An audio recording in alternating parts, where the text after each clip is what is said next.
Last Sunday, my friend suggested we have questionable street chart that landed us both in the hospital with food poisoning. Not fun. But what shocked me more than nausea? The never-ending queue. If you've ever sat there in the waiting room for hours before giving up and leaving, you know how frustrating it can be. But every time that happens, hospitals lose money too. And it's not just one hospital. At AIIMS Delhi, a surgery slot has waiting periods of up to 2 years. And in Noida, hospitals brace for patient floods after every holiday. And flu season, that's just waiting rooms turning into wall-to-wall chaos. So how do you begin to solve something this complex? At first glance, it feels unpredictable. But when you look at it through the lens of data, patterns start to emerge. And that's exactly what one Newton School learner did with his project. Meet Mudassir Attar, who created Healthcare Analytics project to show how hospitals can cut wait times, improve patient satisfaction, and even increase revenue. Make sure to stick around till the end, because some of these insights are so powerful that they can potentially save hospitals millions every year. To begin, Mudassir started with real data from Columbia Asia Hospital.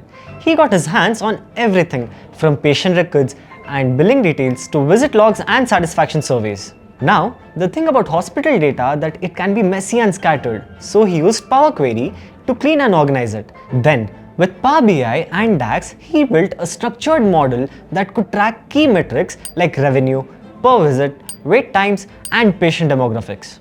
Once this data was ready for action, he designed interactive dashboards that gave hospital managers a clear, department-wise picture of what was happening. And that's where things got really interesting. The dashboard showed that 60% of the hospital's revenue came from just 3 departments: radiology, general surgery, and cardiology, while ENT and physiotherapy barely got any patients.